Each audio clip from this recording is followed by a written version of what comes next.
So here are these locks.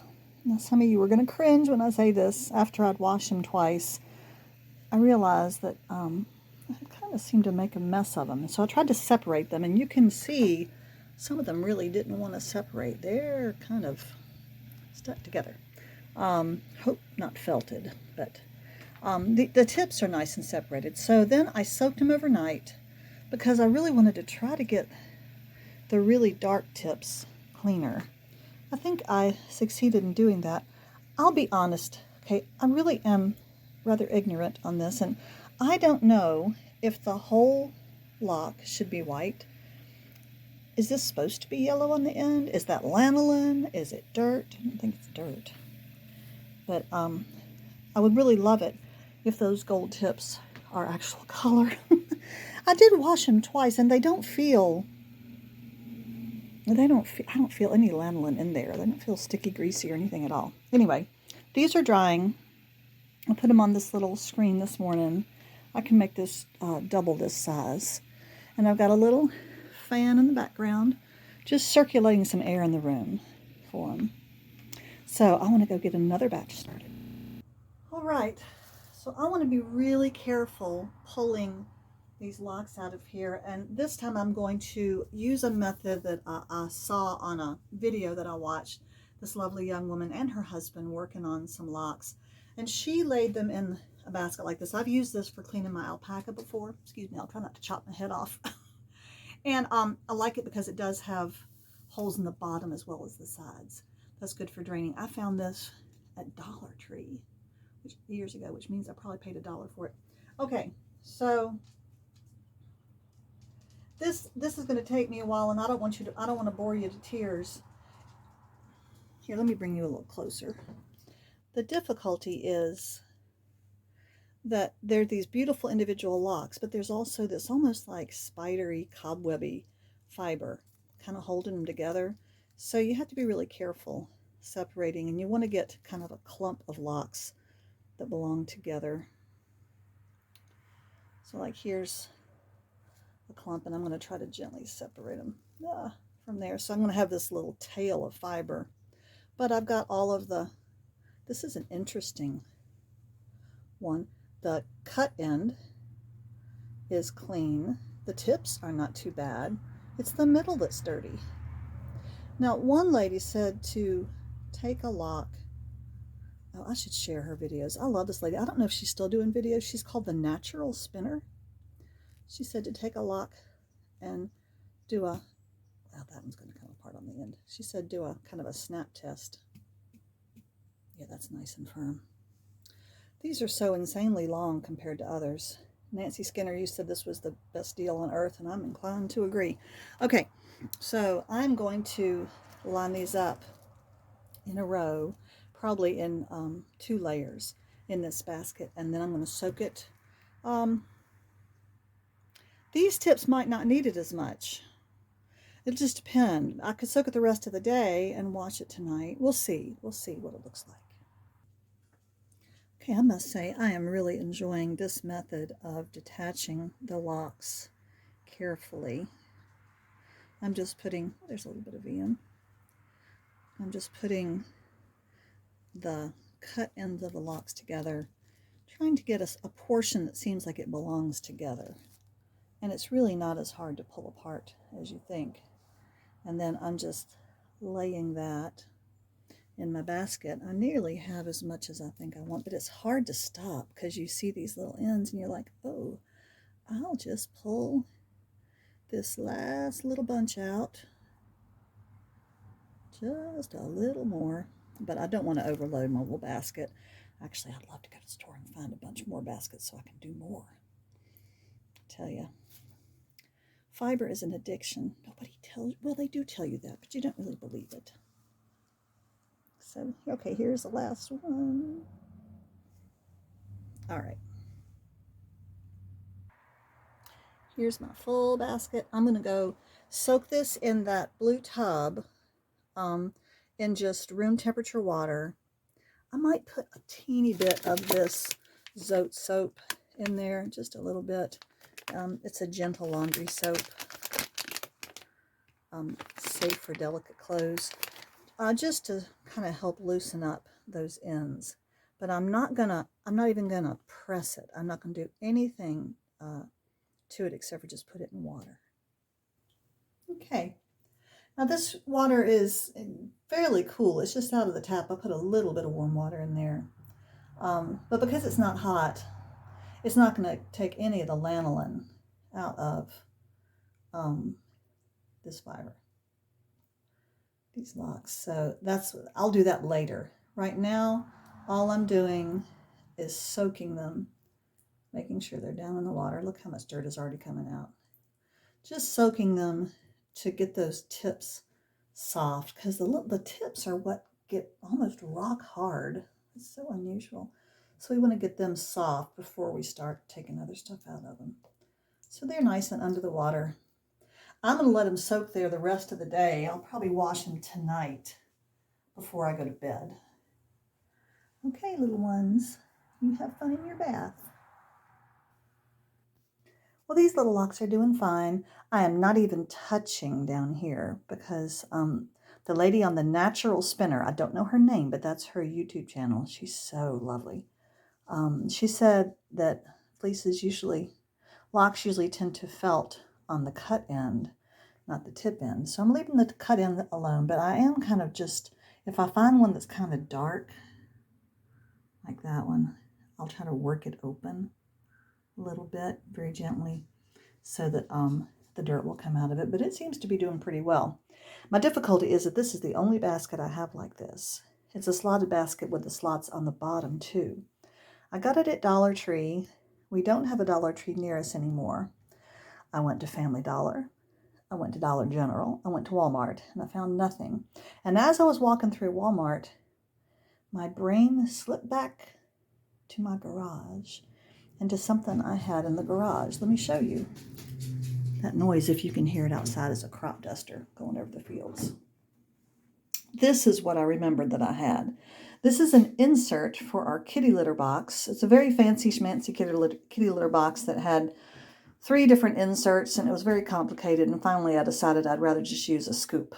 So that's what I do. But this will work really well for cleaning and draining fleeces. And it should fit into this nicely. Now, I'm not going to pack this thing full up to the brim, obviously, but this will be great. So that's what I'm going to do next. It was pretty messy. The bathtub is a fright. Okay, so that's the latest little addition to my technology. I'm in the kitchen just for a second, but I thought you might like to see that the new hens, Dandy, which is short for dandelion, she's the white one with the naked neck, and Coco, who's gray with a black head, they're now laying. And I've gotten, let me see, well, I'm not sure, 1, 2, 3, 4, at least 5. I'm not sure who's laying which one. This is the first egg. Now I want you to see that in contrast to a regular size egg. They're quite a bit smaller. This is a pullet egg because they're called pullets. Here's another nice normal size egg. So they're quite small, and by the time they're a year old, generally, these will be a full size egg. So I can't really sell them as full size eggs. Now this is somebody's, and this is a different one. I think I've got one laying really small ones. One is slightly browner. I'm going to put them in a little bowl in the refrigerator because I sell my eggs sometimes when I can, and I don't want to accidentally give somebody itty bitty eggs. See, who is this? Is that a pullet egg? It's smaller than the others. Yeah, that's a pullet egg. Okay. Sometimes it's a little hard to tell. Okay. Anyway, I thought you'd enjoy seeing their little teeny eggs. It's so cute. It's really adorable. And 2 of these makes a really big egg. They're perfectly good eggs. No reason you can't use them. They're just small. Well, it's the next morning. What is today? Thursday. Okay. So, oh, this doesn't fall down. This is my screen. This is the first batch that I cleaned in the lingerie bag, where I kind of stuffed it in there and didn't really worry how the locks were laid. Now I'm a little concerned that that's fully dry now, but some of them are really stuck together. But I can pull those apart if I need to. Like if I want to pull this lock out, I just have to really pull. It is a little concerning. But that's the most compacted one. I don't know that it's exactly felted. I just think they're really entangled. It doesn't have a felted look. The second group over here are the ones that I kept the locks really intact and laid them out like the other. I wish I knew that lady's name. I'll look back and I'll put it at the bottom of the screen. Anyway, she's a young woman. Anyway, it's clear to me that these got cleaner than these did. I was still concerned about some of these, that the tips, we'll have to hold this up close, look like this, and I was just afraid that they were really dirty. The faint golden yellow color is actually in there. I went and took one lock and tried to scrub it out really a whole lot with Dawn and it out of the tip, and it didn't come out. But if I separate these, they're really just kind of stuck together. But if I separate them, they look a lot better. So I'm pulling these locks out and separating the tips and putting them in a little box here. Okay, now this will take a long time, I'm sure. I'm just going to turn on some nice music. I have some incense burning and the sun is shining outside, and I'm going to sit here at my desk and fiddle with these locks for most of the morning, I imagine. But let me show you some of these. So these, I think, are still quite dirty.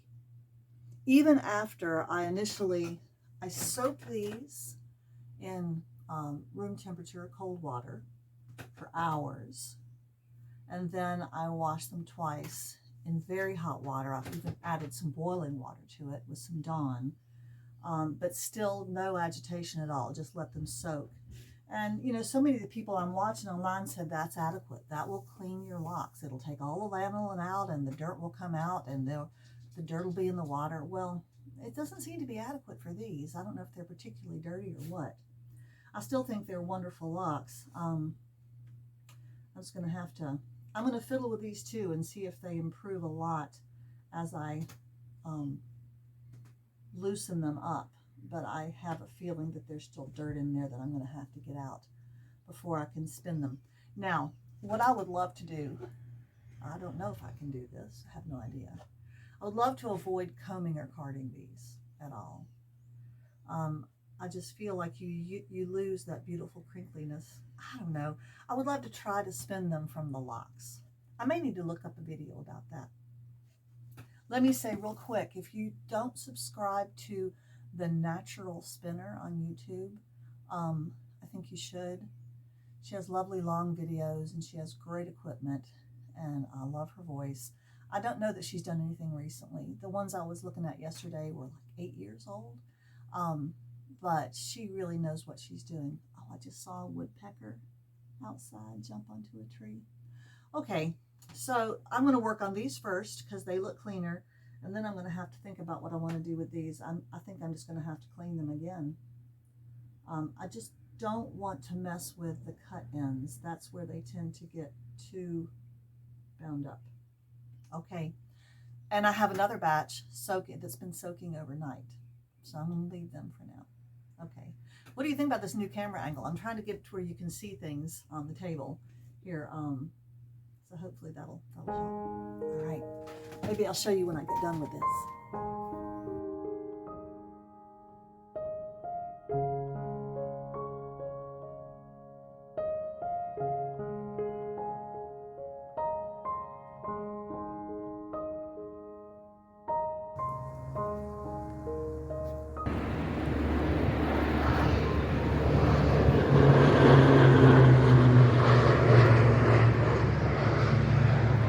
I'm using some of my willow to make a little fence to plant some sweet peas at the end of my herb garden.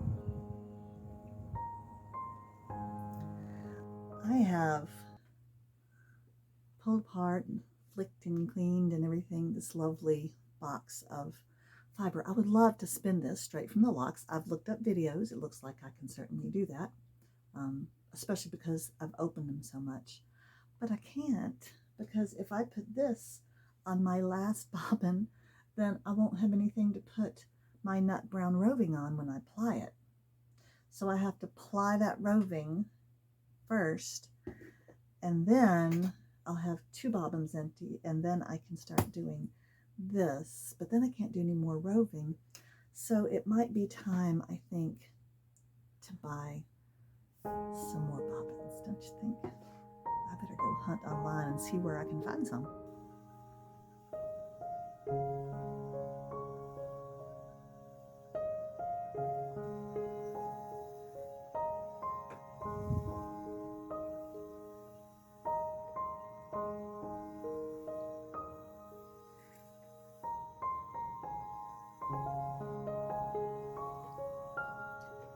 Hey, I just finished plying this first very full bobbin of the nut brown roving and took it off, put it on my nitty knotty, and I've taken it off the nitty knotty. And I just, for you spinners out there, I want you to look at how little twist there is in that. Not a lot of kinky stuff. I noticed that some of it seemed underspun. Some of the singles seemed a little underspun when I was spinning. But it's such grabby yarn that I think it's gonna, hold together anyway. But it's the spin and ply seem to be pretty balanced. I don't think I've ever had one before washing or before steaming that hung quite that straight. Oh well, there you go. I'm sitting around looking at a YouTube video, eating some granola and cleaning these locks. I'm just flicking open the tips, and I wanted to show you how sometimes at the cut end you'll find these little pieces. Did you see that one right there? Little short piece. That's called a second cut. And what that is when the shearer is cutting the fleece and he didn't quite get it as close as he wants, so he goes back and cuts a little bit closer, and so he gets this little short second cut. So you really want to throw those out. They do cause little waddy bumps in your fiber. Some of the stuff that I thought might have felted in washing is actually second cuts, so I'm going to work on those too.